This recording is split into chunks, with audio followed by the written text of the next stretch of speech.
욕심인 것 같고요. 차근차근 기초부터 얘기를 하고 하는 데까지 하겠습니다. 괜찮을까요, 선생님들? 네, 좋습니다. 아이고, 반짝반짝 해주시네요. 감사합니다. 자, 그럼 슬라이드를 공유하면서 조금 얘기를 해볼 거고요.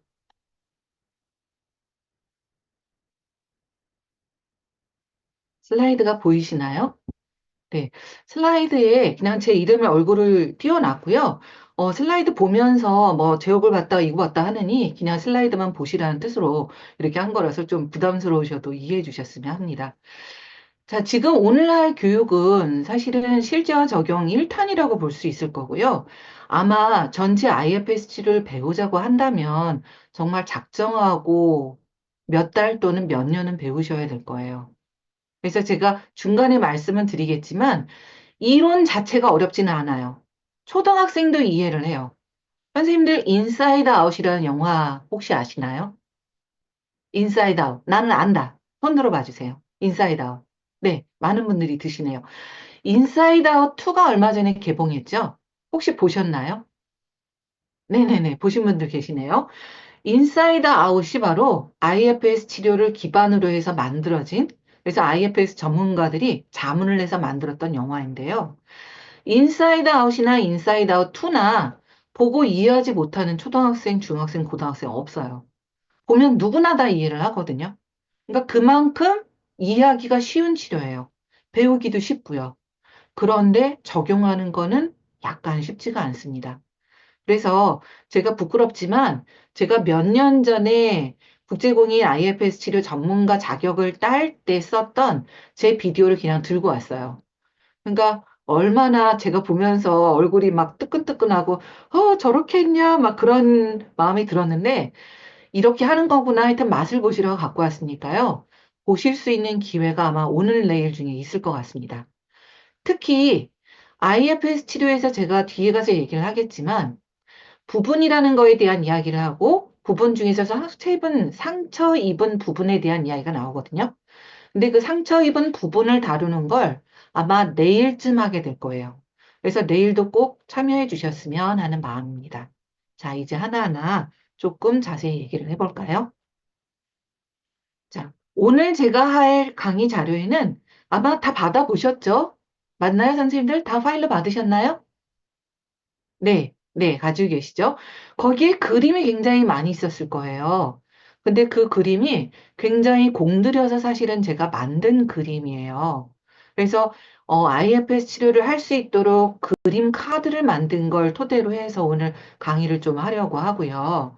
그 카드들은 모두 저작권과 디자인 등록이 되어 있어요. 그래서 도용하거나 복제하거나 복사하지 마시고 이 강의 자료는 혼자만 보시고 강의를 한다던가 또는 변형해서 사용하거나 하지 않으셨으면 하는 바람입니다. 자, 제 소개를 조금 더 하고 얘기를 할 텐데요. 말씀드린 대로 저는 교수도 아니고 1급 자격도 딴 지가 얼마 되지 않았고 제 자신이 누구냐라고 하면 저는 가족 관계에서 상처를 많이 받았던 사람이라고 소개를 할 수 있을 것 같아요. 선생님들 왜 상담 공부를 하게 되셨는지 다 각자의 히스토리가 있으시죠? 근데 저도 마찬가지거든요. 저의 상담을 하게 된 히스토리는 저희 아버지는 조현병이셨고 어머니는 그러다 보니까 아버지랑 살지 않으려고 도망을 갔는데 어떻게 하다 보니까 아이가 생겨서 어쩔 수 없이 살게 됐던 그러니까 바깥에서 일하는 거에 집중하시고 아이들이고 집안일이고 하기 싫어하시는 그런 집안에서 자라났거든요. 그러다 보니까 굉장히 상처가 많았고 특히나 오빠 둘 밑에 제가 막내딸로 자라면서 남녀 차별도 많이 겪고 그러면서 그릇된 어떤 남녀상, 남자에 대한 분노 그런 걸 가지고 자라났어요. 선생님들 그런 상태에서 제가 결혼을 했으면 결혼 생활이 순탄했을까요? 아니면 굉장히 어려웠을까요, 선생님들? 어땠을 것 같으세요? 1번, 순탄했겠다. 2번, 너무너무 어려웠겠다. 어떤가요? 보나마나 2번이죠. 그 결과 저는 이혼을 했습니다. 너무너무 결혼 생활이 힘들었거든요. 그런데 제가 이혼을 할 때 아들이 남자애들 아들만 셋이었어요. 그러니까 제가 진짜 이혼을 하지 않고 막 기를 썼거든요. 요즘에 이상아, 그 탤런트 이상아, 이혼하고 재혼하고 3혼 했는데 또 이혼하고 결국 이혼 3번 했잖아요. 근데 저는 너무 이해가 되는 거예요. 선생님들도 좀 이해되는 분들 있으시죠? 이게 분명히 어린 시절에 뭐가 있을 것이다. 저도 그랬거든요. 그러다 보니까 제 어떤 작업을 할 수밖에 없는 상황이 되었고, 그래서 가족 관계에 대한 걸 좀 알아보자라고 해서 가족 치료를 배우게 됐고, 가족 치료 중에서도 제가 이혼을 했으니까 부부 치료를 알아보자라고 하다가 이마고 쪽에 발을 들이게 됐고, 그러다 보니까 부부 치료 전문가 국제 공인을 따게 되고, 그다음에 한번 워크숍도 해보자. 그래서 부부 워크숍 리더도 하게 되고, 그런데 아무리 이마고를 해봐도 부부간에 서로 연결을 하려는 게 이마고인데 연결이 도대체가 안 되는 부부들이 있는 거예요. 제가 그랬거든요. 전 남편하고. 도저히 연결이 안 되는 거예요. 왜 그런지를 봤더니 남편이고 아내고 전혀 들을 수가 없을 때, 또 말을 곱게 할 수가 없을 때, 이건 연결이 전혀 안 되는 거죠. 그래서 이마고에서 아무리 배운 대로 이마고 대화를 하려고 해도 전혀 안 되는 부부들이 바로 트라우마가 있는 부부들이었다라는 걸 알게 된 거죠. 그래서 트라우마에 대한 걸 공부를 해보자 하다가 IFS를 접하게 됐습니다. 그래서 지금은 저는 같은 IFS 치료를 하는 미국인 남편을 만나서 지금 미국에 그래서 코가 깨서 와 있는 상황이고요. 제가 뭐 미국에 와 있는 게 좋겠습니까? 하지만 어쨌든 제 삶 속에서 배웠던 이마고고 IFS고 제가 다 활용을 해보고 새로운 도전을 제가 받아들여 보자라고 해서 미국에서 지금 이마고며 IFS 치료를 미국인들한테도 하고 안 되는 영어지만 한국인들한테도 하고 그렇게 하고 있고요. 그러다 보니까 IFS 치료의 모든 과정도 마치게 되고 지금 아마 한국에는 임상 슈퍼바이저가 1명인 걸로 알고 있어요. 저까지 포함해서 2명인 것 같은데요. IFS 임상 슈퍼바이저도 되고 또 IFS 방식의 부부 치료가 있습니다. 언제 뭐 교육을 이걸 좀 소개해 드릴 기회가 있으면 좋겠네요. 어, 교육연수위원장님 저 기회 있으면 꼭 하고 싶습니다. 네. IFS 부부 치료라는 방식이 IFIO라고 있는데요. 그 기본과 심화 과정을 마치게 됐어요. 그래서 선생님들께 지금 오늘 소개를 드리려고 하는데요. 이렇게 구구절절히 제 스토리를 말씀을 드리는 것은 이 IFS 역시 스토리를 알면 선생님들이 이해하시기가 쉽기 때문이에요. 그래서 제가 스토리에 대한 걸 조금 더 얘기를 해보겠습니다. 자, 먼저 전체 계획을 얘기하고 스토리를 말씀드릴 텐데, 첫 번째로 전체 치료에 대한 개요를 짤막하게 이야기를 할 거고요. 그 다음에 실제를 3가지로 나눠서 볼 건데요. 첫 번째는 IFS 치료에서 핵심이라 볼 수 있는 부분과 참나에 대한 걸 전반적으로 얘기를 하고 실습을 잠깐 하겠습니다. 그리고 나눔을 하고 Q&A를 갖겠습니다. 그리고 실제 2에서는 부분과 참나 중에서 부분에 대해서 조금 더 알아보고 그리고 소방관 인터뷰하기라는 걸 실습을 하겠습니다. 2년 전에 교육을 참여하셨던 분들 계시나요? 조난숙 위원장님 이외에 혹시 손만 흔들어 봐 주세요. 2년 전 교육에 나는 참가했었다. 있으신가요? 네, 거의 없으신 것 같네요. 좋습니다. 2년 전 교육을 할 때 비슷한 실습을 했었는데요. 오늘은 조금 방식을 바꿔서 실습을 하고 나눔과 Q&A를 하겠습니다.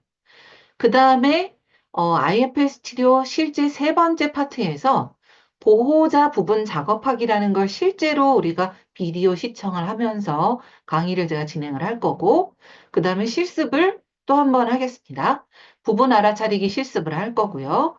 그리고 여기서 아마 질문이 많이 나오실 텐데 나눔과 Q&A를 하는 것까지 하겠습니다.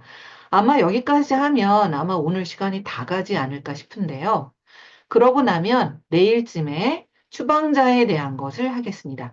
추방자가 바로 IFS 방식의 상처 입은 부분을 이르는 이름인데요. 보통 우리는 상처 입은 어떤 사람, 상처 입은 부분에 관심이 많죠. 예를 들자면 내면 아이, 성인 아이 이런 식으로요. 그런데 IFS에서는 조금 방식이 다릅니다. 그래서 뒤에서 더 설명을 드릴 텐데 타겟도 다르고 중요하게 보는 방식도 다르거든요. 근데 어쨌건 상처 입은 부분을 다루기는 하는데 그게 바로 추방자라는 작업이고 그거에 대한 것을 비디오도 보면서 제가 설명을 좀 드릴 거고요. 그런 다음 나눔도 하고 Q&A도 하고 그렇게 좀 마치겠습니다. 그리고 혹시 시간이 남으면 대물림된 짐에 대한 것을 조금 비디오를 보거나 아니면 조금 설명을 드리거나 그렇게 하는 걸로 하겠습니다. 자, 이제 하나하나 조금 설명을 드릴 텐데요. 자, 질문이 있으시면 나눔 시간에 중간중간에 있을 테니까 그때까지 가지고 계셨다가 그때 제가 나눔 시간이 될 때 마이크를 켜거나 또는 뭐 손을 이렇게 들거나 또는 줌에서 보면 손 드는 기능이 있죠. 반응해서 거기서 손을 드시거나 해서 그때 질문을 받겠습니다. 그래서 별도로 채팅창에다가 치실 필요는 없습니다. 채팅창에 치셔도 어차피 또 읽어야 되고, 직접 이야기를 듣는 게 나으니까요. 질문 시간에 질문을 받는 걸로 하겠습니다. 괜찮으실까요, 선생님들? 네, 좋습니다. 자, 그럼 IFS 치료에 대한 개요를 좀 얘기를 해보죠. 참 이렇게 영어로 얘기하는 치료들이 본물처럼 쏟아져 나오는 것 같아요. 선생님들 아시는 거 뭐 있으신가요? 영어 첫자 딴 거 되게 많죠. ACT, DBT, CBT, MBSR, 뭐, 여러 가지 있죠. 요즘에는 하도 영어 초짜 딴 게 많아서 뭐 SP, SE, 뭐 EMDR 너무너무 많은 것 같아요. 근데 그게 무슨 뜻인지도 참 살아가기가 참 쉽지가 않은데요. IFS는 뭐냐? I가 인터널입니다. 그래서 내면. 패밀리는 가족이죠. 가족. 그 다음에 시스템즈는 그냥 체계. 그래서 내면, 가족, 체계. 그래서 치료까지 해서 내면 가족 체계 치료. 이렇게 얘기를 하는 거겠습니다. 자, 그럼 여기서 우리가 힌트를 얻을 수 있는 게, 아, 내면에 대한 치료구나. 그러니까 우리가 어떤 외부적인 관계에 대한 치료가 아니라 어떤 내면에 들어가서 뭔가를 하는 어떤 내면 작업에 대한 치료겠구나. 라는 걸 알 수 있죠. 그 다음에 family, 가족에 대한 거다. 라고 하니까, 아, 이게 어떤 가족 치료에서부터 시작한 걸 수도 있겠다. 그런 느낌이 좀 오시지 않나요? 맞습니다. 이 내면 가족 체계를 발견한 또는 창시한 사람은 리처드 슈월츠라는 사람인데요. 유명한 가족 치료 전문가였어요. 그래서 저도 리처드 슈월츠의 책을 가지고 가족 치료를 배웠거든요. 근데 그때만 해도 제가 가족 치료를 배울 때만 해도 리처드 슈월츠가 그렇게 가족 치료사로서 또 내면 가족 치료를 만든 사람으로서 유명한 사람이라는 걸 제가 몰랐어요. 그런데 나중에 알고 보니까 리처드 슈월츠가 가족치료 전문가로서 활동을 하면서도 IFS 치료를 꾸준히 발전을 시키고 있었더라고요. 어떤 계기로 발전을 시키게 됐냐면, 리처드 슈월츠는 사실은 시카고 지역에서 유명한 의료센터장을 지낸 유태인 아버지 밑에서 자라났어요. 무려 6형제 중에 장남이에요. 그런데 제가 실제로 봤는데, 리처드 슈월츠가 진짜 키가 작아요. 저보다도 키가 작아요. 160 조금 넘거든요. 제가 깜짝 놀랐는데요. 그런데 그렇게 키 작고 형제 중에서 제일 키가 작아요. 그리고 못생기고 그런 큰아들 리처드 슈월츠를 아버지인 의사는 계속 조롱을 하고 비난을 하고 수치심을 줬어요. 그리고 자기의 대를 이어서 의대를 가라고 계속 쪼았거든요. 그러다 보니까 리처드 슈월츠가 마음속에 아버지에 대한 분노가 가득했어요. 그리고 의대를 가지 않겠다고 계속 거부를 했거든요. 근데 그러면 그럴수록 아버지는 계속 조롱을 하고 엎드려 뻗쳐 시켜놓고 때리기도 하고 혹독하게 굴었거든요. 그러다가 아들이 어느 정도 조금 정신을 차리겠거니 싶어가지고 자기가 일하는 의료센터에 멘토로 알바를 하도록 시켰어요. 그래서 리처드 시얼츠가 그 소년 또는 소아병동, 청소년 병동에 있는 아이들하고 같이 볼링도 치고 밥도 먹으러 다니고 그런 멘토링 알바를 했어요. 근데 그러다가 어떤 여자아이랑 친해지게 됐는데 그 여자아이랑 사귀게 된 거예요. 근데 그 여자아이가 어느 날 리처드 슈월츠한테 귓속말로 그런 얘기를 해준 거예요. 사실은 나는 아버지가 나를 건드려서 내가 이렇게 된 거야. 라고 얘기를 한 거예요. 그래서 리처드 슈월츠가 그 아이에 대한 엄청난 연민을 가지게 되고 더 사랑을 느끼게 됐죠. 근데 어느 날 그 시카고 의료 센터에 알바를 하러 갔는데 그 여자아이의 가족이 면회를 온 걸 보게 된 거예요. 근데 엄마는 그 아이 보고 너는 우리 집안의 수치다. 나가 죽어라. 라고 얘기를 하고 아빠는 멀찌감치 가서 담배 피우고 있고 그런 걸 보면서 너무나 마음 아파하고 나왔는데 그 다음에 갔을 때 그 여자애가 병동에서 목을 메고 자살을 했다는 걸 알게 됐어요. 그러면서 리처드 슈얼츠는 자기가 가족 치료를 공부해야겠다. 내 가족도 그렇고 이렇게 가족 안에서 상처받는 아이들을 내가 도와야 되겠다라는 생각을 갖고 가족 치료를 공부하게 된 거예요. 그러니까 마음 안에 성공해야 돼 라는 마음, 아빠를 어떻게든 내가 이겨야 돼 라는 마음, 엄청난 분노, 그런 게 가득했던 거죠. 그리고 자기 자신이 못나고 굉장히 못나고 키가 작고 보잘것없다라는 수치심, 그런 것도 가득했고요. 그러던 상태에서 리처드 슈얼츠가 무사히 대학을 졸업하고 가족치료사로 일을 하게 되면서 아버지를 어떻게 하면 이길까라고 궁리를 하다가 섭식장애, 폭식과 거식을 반복하는 섭식장애라는 의사들도 규명하기 어려운 어떨 때는 막 토하다가, 어떨 때는 막 폭식을 하다가, 어떨 때는 또 멀쩡하다가, 어떨 때는 막 토하다가 왔다 갔다 하거든요. 그러니까 의사들이 종잡기가 너무 어려운 거예요. 그래서 그런 섭식장애를 내가 연구를 해내서 의사들도 밝히지 못하는 걸 밝혀보자 라고 마음을 먹게 돼요. 그러면서 자기가 알고 있던 모든 가족 치료의 기법을 다 동원을 했거든요. 뭐 미누친, 뭐 사티엄, 뭐 헤일리 아는 기법은 다 동원을 한 거죠. 구조정, 뭐 보웬 무슨 뭐 할 거 없이 다 갖다 들이민 거예요. 그런데 선생님들 개인 치료하고 가족 치료하고는 패러다임 자체가 다르거든요. 선생님들 중에서도 아마 개인 치료하시는 분이 계시고 가족 치료 베이스신 분도 있으실 거예요. 선생님들 중에 한번 손들어 봐 주실래요? 나는 개인 치료 베이스다 하시는 분. 좋습니다. 내리시고 나는 가족 치료 베이스다 하시는 분. 네네. 아, 조은자 선생님 반갑습니다. 아마 개인 치료하시는 분이랑 가족 치료하시는 분이 서로 패러다임이 달라서 받아들이기가 어려운 지점이 있을 거예요. 뭐냐? 개인 치료는 이 사람이 어떤 임상적인 어려움이 있는지라는 걸 심리 검사를 하고 규명을 하고 양파 까듯이 까서 그 사람이 안에 있는 걸 알아내려고 해요. 그죠? 그래서 심리 검사를 많이 동원을 하거든요. 무슨 얘기냐? 수직적인 패러다임을 가져요. 깊이 파고들거든요. 그런데 가족 치료는 그렇지 않거든요. 가족 치료는 엄마, 아빠, 딸, 아들, 여러 명의 내담자가 있을 때 서로 간의 관계를 좋게 하는데 중심을 둬요. 그러니까 아빠하고 엄마 간의 부부 치료하고 아빠하고 아들, 또 엄마하고 딸, 또 아이들 간에도 또는 가족 치료. 이렇게 수평적으로 서로 관계를 좋게 하는 수평적인 패러다임을 가져요. 자, 구분이 되시죠? 개인 치료는 어떤 패러다임이다? 수직적인 패러다임이다. 가족 치료는 어떤 패러다임이다? 수평적인 패러다임이다. 그래서 가족 치료나 부부 치료에서는 심리 검사를 많이 활용하지 않습니다. 그 사람이 어떤 임상적인 어려움이 있는가에 포커스를 하기보다는 관계를 좋게 하는 게 문제가 되거든요. 그래서 많은 관계를 좋게 하는 기법을 동원을 해요.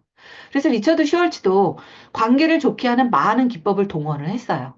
그래서 그 내담자의 섭식장애를 앓고 있는 내담자의 아빠랑 엄마랑 형제를 다 불러와서 가족 치료도 하고 엄마랑 아빠를 부부 치료도 하고 아빠랑 딸도 엄마랑 아들도 서로 동생들 간에도 여러 치료를 했어요. 그러면서 섭식장애가 좋아지겠거니? 라고 생각을 한 거죠. 어떻게 됐을까요, 선생님들? 1번, 좋아졌을 것 같다. 2번, 별 상관없었을 것 같다. 1번, 2번. 효과가 있었을까요, 없었을까요? 연구를 했을 때. 2번. 네, 효과가 없었어요. 그래서 리처드 슈얼츠가 멘붕이 온 거예요. 왜냐면 내가 배운 상태대로면 가족 치료에서 그렇게 관계를 좋게 해주면 관계가 좋아지니까 개인에게 영향을 미쳐야 되잖아요. 그러니까 섭식장애가 사라져야 되거든요. 배운 걸로라면. 근데 사라지지가 않았던 거예요. 그러니까 뭐다? 리처드 슈얼츠가 배웠던 가족 치료는 다 말짱 꽝이다. 그러니까 리처드 슈얼츠가 자기의 정체성이 흔들리기 시작한 거예요. 그래서 어떻게 할까 하다가 리처드 슈얼츠는 개인 치료 방법을 배운 게 없었거든요. 왜냐면 가족 치료만 했으니까. 그래서 별 수 없이 내담자한테 물어보기 시작한 거예요. 예를 들어서 손성이라는 내담자라면 손성이 씨, 제가 아빠하고도 관계를 좋게 하고 엄마하고도 관계를 좋게 하고 동생하고도 관계를 좋게 해줘서 당신이 좋아질 줄 알았는데 안 좋아지는 거 보니까 제가 당황스러워요. 당신 안에 무슨 일이 일어나고 있는 건지 제가 모르겠어요. 좀 알려주세요. 라고 한 거예요. 그랬더니 이 내담자 손성이라는 사람이 이런 얘기를 한 거죠. 제 안에 막 토하게 하는 부분도 있고, 막 그러다가 먹으라고 하는 부분도 있고, 여러 개가 있어서 그래요. 라고 얘기를 한 거예요. 선생님들 이거 이해되시나요? 제가 오늘 아침에 남편하고 싸웠거든요. 근데 남편하고 아침에 싸웠는데, 저녁에 남편이 또 풀이 죽어 있는 거 보니까 조금 미안한 거예요.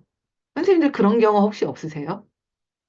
남편한테 막 화나는 마음이 들었어. 저 인간 짜증나. 저 인간만 없으면 내가 저런 인간하고 결혼해가지고 내가 왜 미국에 와가지고 내 이 고생을 왜 하고 있어? 내가 말이야 지금 영어로 상담을 왜 해야 돼? 너무 화나는 부분이 쑥 올라와. 그런데 그게 쑥 들어가고 나면 남편이 저보다 나이도 많고 제가 막 신경질 부니까 제 눈치를 보더라고. 또 슬금슬금 아이고 인간아 안 됐지. 미안한 마음이 쓱. 이런 경험 있으신가요? 남편이 아니더라도 아이한테도 그런 마음 없으신가요? 아이가 너무너무 꼴보기 싫은 마음이 슉 올라왔다가 슉 내려가서 아이가 자고 있으면 어머 내가 미쳤나 봐. 아이한테 왜 짜증을 냈지? 이런 경험 없으신가요? 당연히 있죠. 무슨 얘기냐? 우리 안에는 그런 다양한 마음이 여러 개가 있는 게 정상이라는 거예요. 그게 바로 리처드 슈얼츠가 착안을 했던 부분이에요. 우리 마음 안에는 그렇게 다양한 마음이 있다라는 거죠. 그래서 그 내담자가 이야기했던 용어를 그대로 써서 그걸 부분이라는 말로 불렀습니다. 우리 안에 다양한 부분들이라는 게 있다. 이런 마음도 있고 저런 마음도 있고 저런 마음도 있고 이런 마음도 있고 온갖 마음이 있다. 예를 들자면 남편한테 화내는 마음, 남편 눈치 보는 마음, 남편한테 짜증나는 마음, 남편한테 미안한 마음, 그랬다가 남편한테 잘해줘야겠다 하는 마음, 온갖 것이 있다는 거죠. 이해되시죠? 선생님들도 하루를 보면 여러 마음이 올라오시죠? 여기 들어오시기 전에 아침에 일어나서, 야, 빨리 세수하고 오늘 교육 있으니까 아침 챙겨놓고 아이들 밥 먹이고 가야겠다. 그러면서 막 분주하게 막 챙기는 부분이 나타나셨겠죠? 그러다가 딱 교육을 하려고 앉았어. 근데 그때부터 교육이 눈에 들어오는 게 아니라, 아이들이 잘 갔을까? 내가, 이거 끝나고 나서 상담이 저녁에 있는데, 내담자하고 연락을 안 했는데, 온갖 생각이 될 수도 있죠. 그런 생각하는 부분이 나타났다가, 그 다음엔 또 교육 듣다가, 교육이 왜 이렇게 재미가 없어? 뭐, 저렇게 구구절절히 말이 많아. 짜증나는 부분이 슉 올라왔다가, 그러다가 또, 아니야, 그래도 좀 들어야지. 내가 돈 낸 게 있는데, 내가 오늘 상담도 안 하는데, 잘해보자. 라는 마음이 쑥 올라왔다가, 그 다음에는 막 하품이 나오면서, 하품 나온다, 피곤하다. 이런 마음이 나타났다가, 이럴 수 있겠죠. 이렇게 우리 안에 다양한 게 있는 게 정상이라는 거예요. 근데 이건 굉장히 혁신적인 아이디어였거든요. 지금은 이게 혁신적이지 않을 수도 있어요. 그런데 리처드 슈얼츠가 이걸 이야기했던 1980년대만 해도 굉장히 이것이 위험한 아이디어로 받아들여졌어요. 예를 들어서 DID 또는 스키즈프레니아 또는 해리 그런 해리성 정체감 장애나 또는 조현병이나 그렇게 여러 목소리가 들려요. 제 안에 여러 부분이 이런 부분 나타나요. 저런 부분 나타나요. 이미 이야기하고 있는데 뭐 그런 여러 개가 나타나는 게 정상이라니 당신 제정신이야? 리처드 슈얼츠가 엄청난 욕을 먹었고요. 위험한 인물로 치부가 됐어요. 그랬겠죠, 선생님들? 조현병만 하더라도 우리 안에 여러 목소리가 들리잖아요. 죽여라. 너는 왜 이렇게 못났냐? 싸워라. 뭐 여러 가지 목소리가 들리잖아요. 근데 그런 목소리가 들리는 게 정상이라니 받아들여지지 않았거든요. 그런데 시간이 지나면서 이게 점점점 받아들여지기 시작했고요. 지금은 이것을 거의 정론화해서 맞는 것으로 우리는 받아들이고 있고요. 우리 노래에도 그런 게 있죠. 내 속에 내가 너무도 많아. 뭐 이런 말, 노래 있잖아요. 내 안에 이런 나도 있고 저런 나도 있고 그런 게 정상이라는 거죠. 이런 여러 다양한 부분이 있다라는 거. 그리고 이런 다양한 부분만 아니라 또 하나의 특징은 IFS에서 크게 말한 특징은 그런 부분들을 리드하고 주인 역할을 하는 우리 안에 센터가 있다라는 거예요. 그걸 어떻게 알게 되느냐? 그렇게 여러 부분들이 있다라는 걸 섭식장애 내담자로부터 듣고 난 다음부터 리처드 슈얼츠가 실험을 시작했어요. 좋아. 그렇다면 그 내담자의 부분을 빈 의자 기법을 써서 나오라고 해서 대화를 나눠봐야겠다. 손성희 씨, 당신의 막 먹어라고 하는 폭식 부분을 좀 나오라고 해주세요.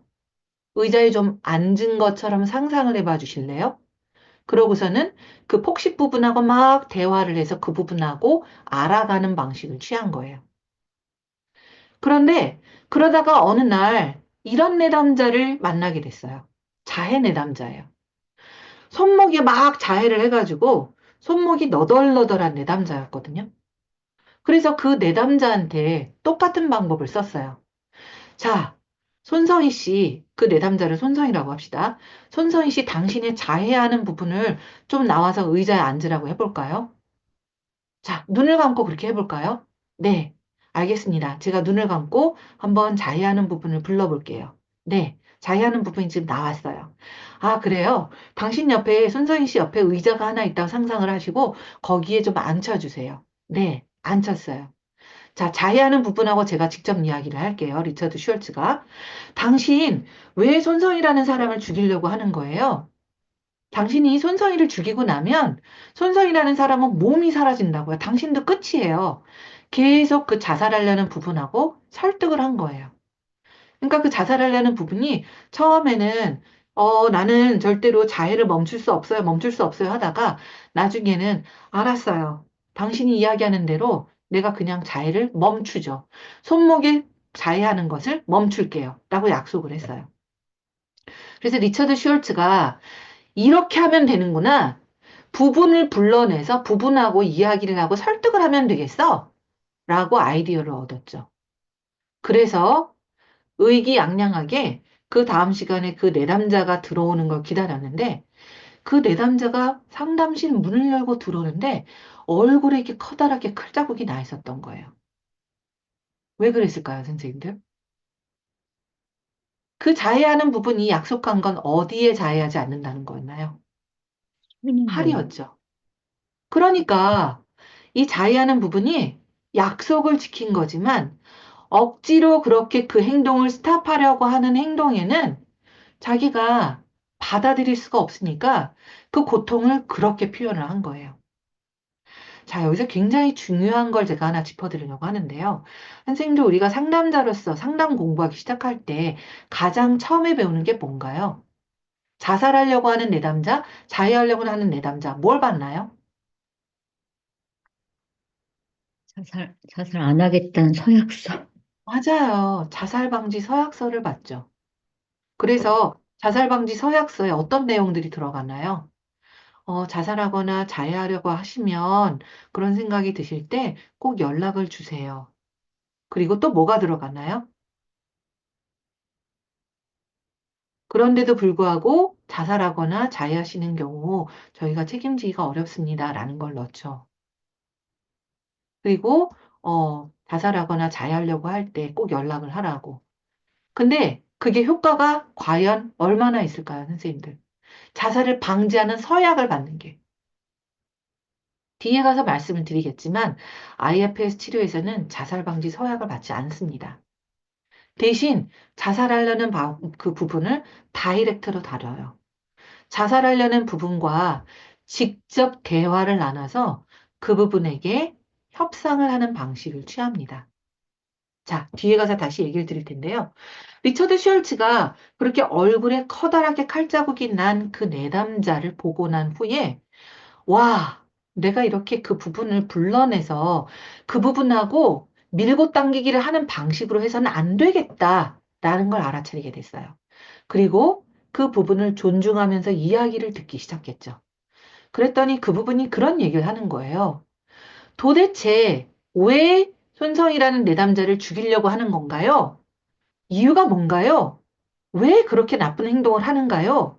라고 리처드 슈얼츠가 정말 궁금해서 물었을 때 그 부분이 했던 대답은 나는 죽이려고 하는 게 아니라 사실은 도와주려고 하는 거다라는 대답을 했어요. 이해가 되시나요, 선생님들? 자살하려는 걸로 도와주려고 하는 거다. 리처드 슈얼츠는 이해가 되지 않았어요. 그래서 물어봤어요. 그랬더니 했던 얘기는 이 내담자가 성폭행을 당한 내담자였는데 성폭행을 당하는 그 순간에 자기가 저항을 하면 죽을 수도 있다라는 공포심을 느꼈어요. 그래서 성폭행을 당하는 동안 손을 꽉 움켜쥐고 손톱이 손바닥에 파묻힐 정도로 손에 힘을 꽉 주고 그걸 이겨냈거든요. 저항을 하지 않고. 그러면서 그 분노를 손으로 풀어냈어요. 그러면서 그 분노가 그렇게 넘어갔었는데 이 자살하려고 하는 자해하는 부분이 하는 이야기는 너가 분노가 나타나려고 할 때마다 그래서 위험한 상황이 되려고 할 때마다 나는 손톱을 손에 이렇게 파고들게 했던 것처럼 손에 또는 손목에 이렇게 자해를 함으로써 분노를 표현하지 못하게 하고 있어 라고 얘기를 하고 있었던 거예요. 이해되시나요? 자해하려고 할 때, 그때 나타났던, 성폭행을 당했던, 그때 나타났던 부분이기도 하고, 그 이후에도 위험한 상황이 될 때면 분노를 표현하기보다는 자해를 함으로써 그걸 넘어가도록 하게 하고 있던 부분이었던 거예요. 이해되시나요, 이거 선생님들? 그래서 그 이야기를 듣고 리처드 슈얼츠가 너에 대해서 내가 오해를 하고 있었다. 너가 정말 도와주려는 의도인 걸 알겠다라는 이야기를 하게 됐어요. 자, 뒤에 가서 또 얘기를 드리겠지만, 이런 다양한 방식을 통해서 부분과 대화를 나누면서 리처드 슈얼츠는 IFS 치료를 개발시켜 나갔습니다. 그러다가 또 어떤 섭식장애 내담자를 만나게 됐는데, 이번에는 이 섭식장애 내담자는 마음 안에 너무나 많은 부분들이 얽혀 있었어요. 남자친구를 만날 때면 거식을 해요. 그런데 남자친구와 헤어지고 나면 폭식을 해요. 이해되시나요? 그러니까 남자친구와 만나고 있을 때는 나는 살을 빼야 돼. 날씬해져야지 사랑을 받아. 라는 부분이 나타나요. 그러니까 막 거식을 해요. 그런데 슬금슬금 남자친구를 만나면서 불안한 부분이 올라오기 시작해요. 정말 나를 사랑하는 걸까? 저 인간이 나를 배신하지 않을까? 예전에 다른 남자친구들이 나를 외도를 하고 나를 버렸는데 얘는 그러지 않을까? 라고 하면서 슬금슬금 남자친구를 시험에 들게 하고 남자친구를 계속 괴롭히는 부분이 나타나요. 그러면 남자친구가 어떻게 할까요? 그 여자친구한테 거리를 두겠죠. 그러면 거리를 두기 시작할 때부터 폭식을 하기 시작해요. 쓸모없어. 나는 아무래도 사랑받을 수 없는 존재야. 그래서 막 폭식을 하기 시작해요. 그러면서 막 자기 비난을 해요. 이런 모든 것들이 사이클이 돼서 막 같이 엉켜서 돌아가고 있는 내담자였거든요. 그러니까 이 내담자에게 리처드 슈얼츠가 이런 방식을 썼어요. 가족 치료에서 보면 경계선 긋기라는 테크닉이 있습니다. 아빠, 엄마, 딸, 아들 여러 명의 내담자가 가족으로서 올 때 한꺼번에 이야기를 하려고 할 때가 있어요. 아빠가 막 이야기를 막 시작하면 엄마가 아, 당신은 좀 가만히 있어. 내가 좀 얘기해 볼게. 아니, 그게 아니라 아우, 가만히 있으라고. 막 그러면서 막 싸움이 날 때가 있거든요. 상상이 되시죠? 가족 치료가 그러니까 막 완전히 엉망진창이 되는 거죠.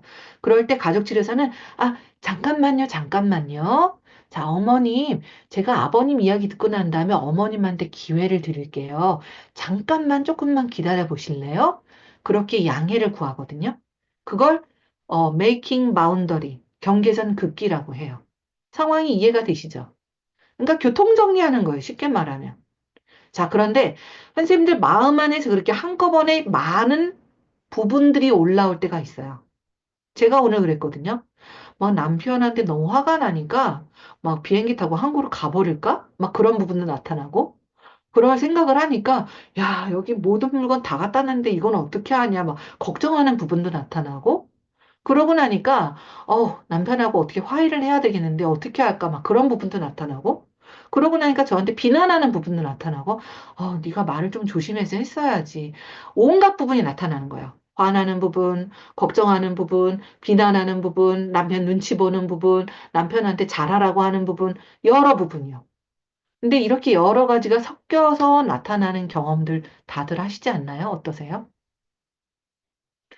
내가 어떤 일상에서 사건, 사고를 경험할 때, 트라우마가 경험이 됐는데, 재경험이 된다던가, 그럴 때, 또는 내가 지금 당장 해결해야 되는 결정해야 되는 어떤 사건이 있을 때, 그럴 때 누구나 이런 여러 부분들이 나타나는 걸 경험하시죠. 그러면 와글와글 여러 부분들이 시끄럽게 얘기를 하니까 어느 하나에도 우리는 귀를 기울이기가 어려워요. 그게 바로 어떻게 보면 해리성 정체성 장애라고 하는 DID 또는 조현의 어떤 모습일 수도 있어요. 여러 부분들이 너무 크게 나타나는 거예요. 근데 특히 DID 같은 경우에는 여러 부분들이 나타나는데 한 부분이 나타날 때는 다른 부분들은 완전히 꺼져 버려요. 그래서 예를 들어서 A라는 부분이 남편한테 화나는 부분이 나타났다. 라고 하면 남편한테 화나는 부분이 나타나서 남편한테 화내고 소리 지르고 욕하고 물건 던지고 하는 걸 다른 부분들은 전혀 모르고 그 부분의 주인인 그리고 전체 시스템의 주인인 그 내담자도 그걸 기억을 못해요. 그러고 난 후에 B라는 부분이 다시 올라오는 거죠. B라는 부분은 남편한테 눈치 보는 부분이라고 합시다. 그런 남편한테 눈치 보는 부분이 나타나면 그 부분은 남편한테 눈치를 보고 그 전에 남편한테 화내고 물건 던지고 그랬던 건 전혀 기억을 못해요. 그러니까 부분과 부분 사이에 접점이 전혀 없어요. 그리고 기억도 못하고. 그게 바로 DID거든요. 그러면 그거는 그렇고, 조현병은 어떻냐? 조현병은 하나의 부분이 너무 큰 거예요. 너무 커서 계속 어떤 환청과 환각과 여러 가지 그런 모든 감당하기 어려운 것들을 압도하듯이 계속 보여주고 들려주고 하는 그런 경우이겠죠. 자, 어쨌든 그건 뒤에 가서 더 얘기를 합시다. 자, 이 내담자가 이렇게 여러 부분들이 섞여서 나타나는 거에 대해서 리처드 슈얼츠는 이런 방식을 썼어요. 자, 손성희 씨, 내담자 손성희 씨, 당신 안에 여러 부분들 중에서 A라는 부분 보고 잠깐만 기다리라고 해주실래요? 자, 잠깐만 앉으라고 해주세요. 자, B라는 부분도 조금 앉으라고 해주세요. C라는 부분도 조금 앉으라고 해주시고, 다들 조금씩 한 발 물러나서 앉으라고 해주세요. 자, 진정하시고 잠깐만 다들 앉으라고 해주세요. 이런 식으로요. 가족치료회사의 경계긋기랑 똑같은 거예요. 이해되시나요? 네. 모든 부부들이 막 확 올라와 있는 걸 조금씩, 조금씩, 조금씩 비켜놔서 분리될 수 있도록 한 거예요. 그걸 분리하기라고 합니다. unblending. 분리하기라고 합니다. 뒤에 가서 제가 조금 더 얘기를 드릴 텐데요. 분리하기를 시켰어요. 그랬더니 이 손성이라는 섭식 거식을 앓고 있는 이 내담자에게서 거식하는 부분도 분리를 해내고 또 남자친구한테 불안하게 느끼는 부분도 분리를 해내고 남자친구를 시험에 들게 하는 부분도 분리를 해내고 그러고 나면 남자친구가 멀어지는 것 같으면 폭식을 하는 부분도 분리를 해내고 비난을 하는 부분도 분리를 해내고 모든 부분을 다 분리를 해냈어요. 그랬더니 놀라운 이야기를 하는 거예요. 제 안에 어, 뭔가 부분과 다른 게 있어요. 제가 가지고 있던 모든 부분들이 왜 그랬는지 이해가 돼요. 정말 너무 힘들었을 것 같아요. 안타깝네요. 그런 뭔가 굉장히 여여하고 평정한 그런 목소리를 내는 무언가가 나타난 거예요. 그래서 리처드 슈얼츠가 착안하게 된 건, 아, 그게 바로 우리의 중심일 수 있겠다. 라는 걸 착안을 한 거고요. 그래서 IFS 치료를 뭐라고 한 문장으로 정의할 수 있냐면, 다양한 부분들과 참나가 한 가족처럼 시스템을 이루고 있다라고 보는 치료가 바로 IFS 치료입니다. 이해되시죠? 자, 다시 한번요. 우리 내면 안에, 마음 안에, 몸 안에, 우리 안에 다양한 부분들이 있고 중심을 이루는 참나도 있어서 마치 가족처럼 하나의 시스템을 이루고 있다라고 보는 것이 바로 IFS 치료입니다. 자, 이해되실까요, 선생님들? 네, 아주 간단합니다. 그래서 IFS 치료가 뭐냐라고 하면 그렇게 얘기를 해주세요. 우리 안에, 우리의 내면에, 이 내면은 두 가지입니다. 몸도 되고 마음도 돼요. 우리의 몸에서 나타날 수도 있어요. 마음에서 나타날 수도 있어요. 우리의 내면, 몸과 마음에 다양한 부분들이 있고, 그런 부분들과 중심을 이루는 참나가 같이 어떤 가족처럼 시스템을 이루고 있다라고 보는 것이 내면 가족 체계 치료입니다. 자, 여기까지 제가 중요한 이야기를 마쳤고요. 그래서 지금 여기 보시면, 여기 지금 제가, 내면 가족 체계 치료를 좀 더 쉽게 할 수 있도록 하기 위해서 IFS 마음카드라는 걸 만들었다고 말씀드렸잖아요. 그 IFS 마음카드가 1탄이 지금 한국에서 발매가 되고 있는데, 이번 주 중으로 미국 아마존에 이제 영어판이 발매가 시작이 됩니다. 그 영어판이 발매가 되고 나면 이제 2판을 만들 준비를 하고 있는데요. 이 판에 실릴 그림인데요. 잘 보시면 여러 부분들이 지금 함께 손을 잡고 강강수월래를 하고 있는 게 보이시죠? 근데 이 각각의 이 등장인물들이 IFS 마음카드에 등장하는 부분들이에요. 그래서 여기 지금 나무에 올려져 있는 이런 아이도 있고, 가슴에 구멍이 뚫려 있는 이런 여자도 있고, 왼쪽에 이런 꼬장꼬장한 할머니도 있고, 이런 용도 있고, 또 아이를 돌보는 아줌마도 있고, 1등이 돼야 된다라고 믿는 이런 부분도 있고, 선생님들 이런 거 다 있으시죠? 저도 한참 있었네요. 그리고 이런 모든 부분들이 함께 어우러져서 우리 내면 안에 햇살과도 같은 참나와 어우러져서 같이 시스템을 이루고 있는 것. 그게 바로 IFS 치료의 개념입니다. 이해되시죠, 선생님들? 네. 자, 여기까지 하고 10분 쉬었다가 이제 이어서 곧바로 다음 얘기를 하겠습니다. 야, 한 슬라이드 가지고 말도 되게 많다 싶으시죠? 자, 이제 점점 빨라집니다. 자, 이제 10분 쉬었다가 좀 이따 만나겠습니다, 선생님들. 감사합니다.